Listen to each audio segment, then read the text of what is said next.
Le 7 août 1830, Louis-Philippe Ier devient roi des Français.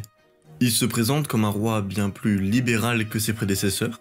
Il rétablit le drapeau tricolore qui avait été abandonné suite à la chute de Napoléon, abroge la censure de la presse, fait disparaître la notion par la grâce de Dieu de la charte constitutionnelle et prête serment devant les chambres de respecter cette dernière. Alors cette charte, c'est une constitution avec comme particularité d'avoir été accordée par le roi au peuple.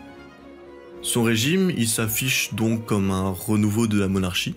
Elle se libéralise et se rapproche de la bourgeoisie aux dépens de la noblesse.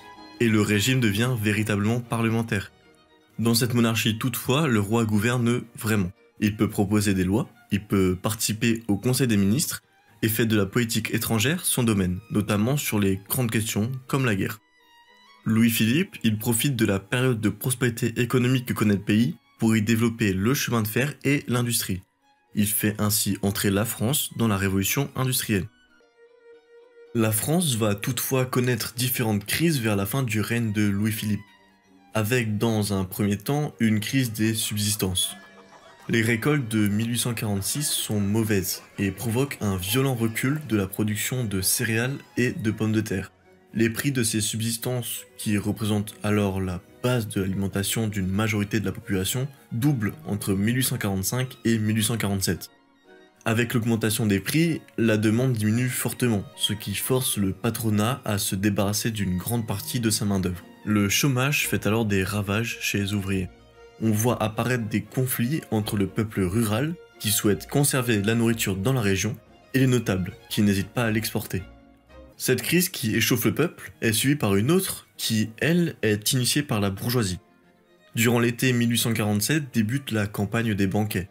Alors cette campagne, elle désigne une série d'environ 70 banquets qui réunissent environ 17 000 convives, avec comme objectif de protester pour le suffrage universel. Ces banquets prennent rapidement une tournure républicaine, ce qui déplaît au régime de Louis-Philippe. Le 22 février 1848, le gouvernement fait interdire un banquet qui était totalement légal et qui devait alors se dérouler à Paris.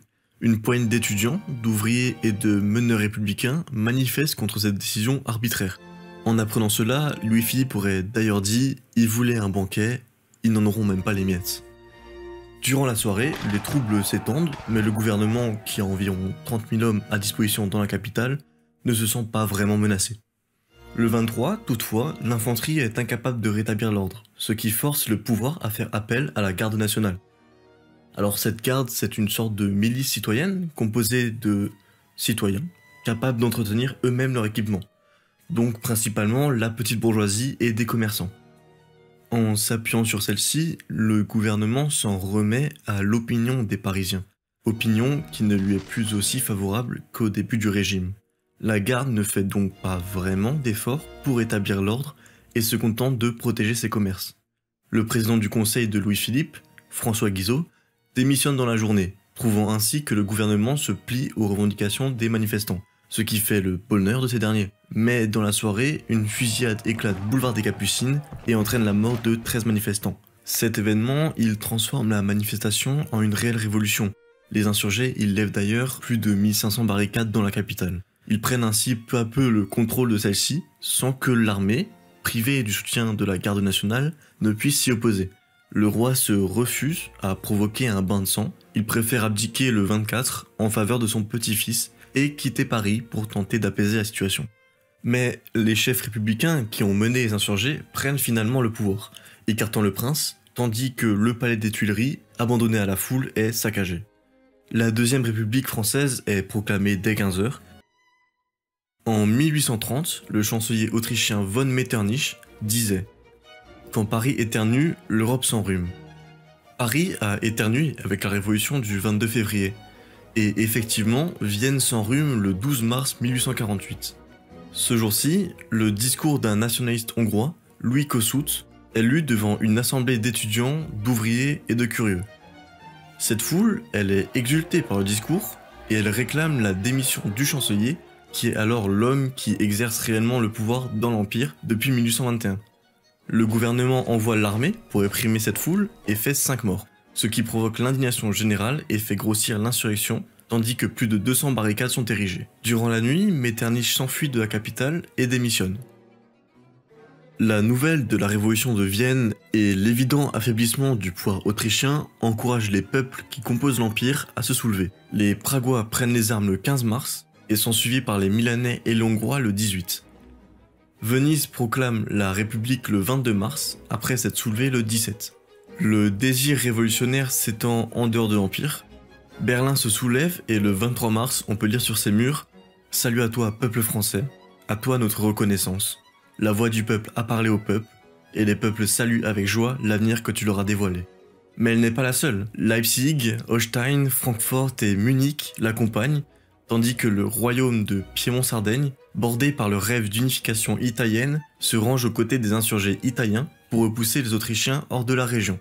Le peuple polonais gronde à nouveau à la recherche de son indépendance vis-à-vis de la Prusse. Et Rome, de son côté, devient une république le 9 février 1849, après que le pape Pie IX ait été forcé de fuir la ville.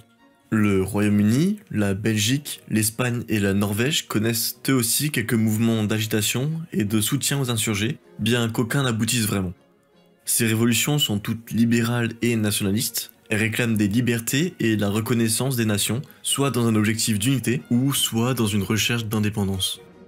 Ce printemps des peuples a, durant l'année 1848, un goût de victoire pour les insurgés. Pourtant, en France, la première élection au suffrage universel met en place une majorité conservatrice, tandis que la République réprime par le sang un soulèvement parisien en juin 1848. Le premier président de la République, Louis-Napoléon Bonaparte, le neveu de l'empereur, fait le choix d'intervenir à Rome afin d'y chasser la République et de rétablir le pape Pie IX sur le trône de la ville éternelle. Ce même Louis-Napoléon qui sera quelques années plus tard sacré empereur des Français, écrasant par la même occasion la Deuxième République. Ce printemps des peuples laisse finalement l'amer goût d'une révolution inutile à ses partisans. En Italie, l'expression « faire un 48 » signifie s'agiter pour n'aboutir à rien. En France, la prise d'armes révolutionnaire est discréditée, car elle a, en juin 1848, opposé les insurgés à un parlement élu par le peuple. Les élites nationalistes et libérales d'après 48 abandonnent la voie révolutionnaire